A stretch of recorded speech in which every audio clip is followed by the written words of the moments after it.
विनय जी, बेटी के साथ क्या हुआ? आवाज में गड़गड़ाहट लाकर डिबेट नहीं किए जाते हैं या जोर जोर से चिल्लाकर डिबेट नहीं किए जाते हैं, फैक्ट्स पर डिबेट किए जाते हैं। आपने कहा कि राधिका खेड़ा जी झूठ बोलती हैं। मैं आपकी बात भाई मानने को तैयार हूं। इनके झूठ को एक्सपोज करके ममता बनर्जी के 5 छोड़िए, चलिए 4 काम ऐसे गिना दीजिए जो इन्होंने मैनिफेस्टो में लिखकर दिए हों और वो पूरे हो गए। देखिए, ममता बनर्जी के मैनिफेस्टो को मैं बहुत ज्यादा नहीं जानता हूं, मैं क्लियर बता दूं, लेकिन अगर आप अपने 4 मैनिफेस्टो बता दीजिए जो भारतीय जनता पार्टी ने पूरा किया। हम पूछना चाहते हैं, आप बता दीजिए ना, आपने उत्तर प्रदेश और हिंदुस्तान के साथ झूठ बोला, आप बताइए क्यों नहीं बताती है, क्यों नहीं बताती है?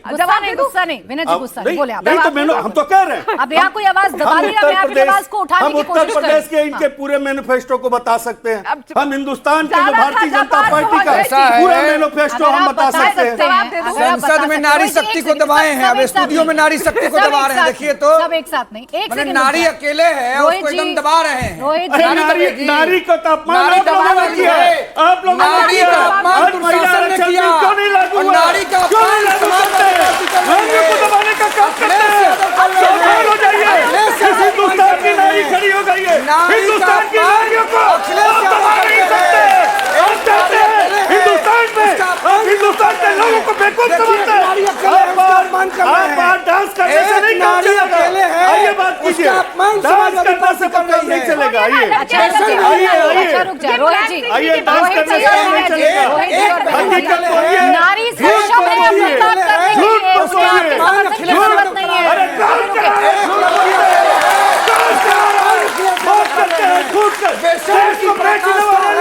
देश को बर्बाद करने वाले लोग, युवाओं के सपनों को रोकने वाले लोग। रोहित जी और विनय जी अपनी बारी का इंतजार करें। रोहित जी महिला का अपमान हो रहा है। अरे रोहित जी, एक महिला इधर भी बोल रही है, उसकी भी सुन लीजिए। उस महिला को आपकी जरूरत है कि नहीं है, समर्थन की जरूरत है कि नहीं, पहले ये जान लीजिए। वो सक्षम है, वो अपनी बात रख लेगी, लेकिन ऐसे बीच में अच्छा वाला अपराधी है, बुरा वाला अपराधी है। विनय जी थोड़ा रुक जाए, आपस में ऐसे लड़िएगा तो किसी की आवाज नहीं। लड़ाई कहाँ हो रहा है? अखिलेश जी बेरोजगार हो गए हैं मोदी जी के चलते। अपनी बारी का इंतजार करें ना सर, आपके पास आऊंगी सवाल नहीं करता, जवाब रखिएगा। बीच में मोदी जी हुआ करते हैं। राधिका जी छोटा सा जवाब दे दीजिए। 17 में सरकार चली गई, 22 में चली गई, 27 में नारी बोल रही है, लंगड़ी मार के गिरा दिया था। प्रधानमंत्री बन गए अखिलेश यादव प्रधानमंत्री बन गए। रोहित जी अभी किसी नारी के सम्मान की आप बात कर रहे थे, उनकी बारी है। तीसरी बड़ी पार्टी है, डरे हुए हो आप। विनय जी रुके, बोले। आप सबने वो पिक्चर देखी है ना, चोर मचाए शोर, गाना भी है, टूटी चोर मचाए सबसे ज्यादा शोर। लेकिन मुद्दे पे वापस आते हैं। अरे बीच में मत बोलो, वापस आते हैं। अब देखिए ना, ये कहते हैं ग्राउंड की बात करते हैं, जमीन पे क्या है, धरातल पे क्या है। धरातल पे ये है कि ये चुनाव पे चुनाव लड़ते हैं राहुल गांधी के नेतृत्व में और हर चुनाव हारते हैं। अब देखिए ना, अखिलेश यादव ने बीच में डोंट बोलो, झूठ मत बोलो, यही दबा दूंगी आवाज, चुप रहना, बीच में मत बोलना, फिर मैं बोलने नहीं दूंगी पूरी डिबेट में। ना रोहित जी बोलने देंगे ना मैं बीच में ही फिस जाओगे। आते हैं वापस। लग रहा है कि अखिलेश जी प्रधानमंत्री हो गए हैं, ऐसा ही बतिया रहे हैं।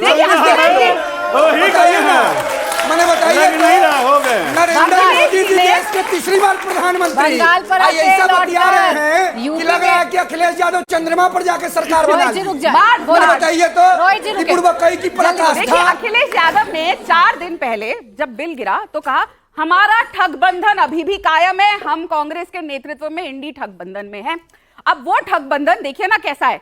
दिल्ली में चुनाव हुआ, कांग्रेस और आम आदमी पार्टी खिलाफ लड़े, सपा ने आम आदमी पार्टी का साथ दिया, गिर गया ठगबंधन।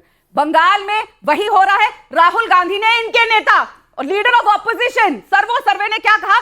ममता दीदी करप्ट है, ममता दीदी ने आरजे कार हॉस्पिटल करनी कार बना दिया और ये तक कह दिया कि रेप नहीं वो स्कैम है। सोचिए, ऐसा नेता लीडर ऑफ ऑपोजिशन मिला है। पप्पू कहूंगी तो तकलीफ होगी सबको, लेकिन जो ये कहता है कि रेप इज अ स्कैम। दूसरी बात, ग्राउंड में धरातल पे बात करते हैं।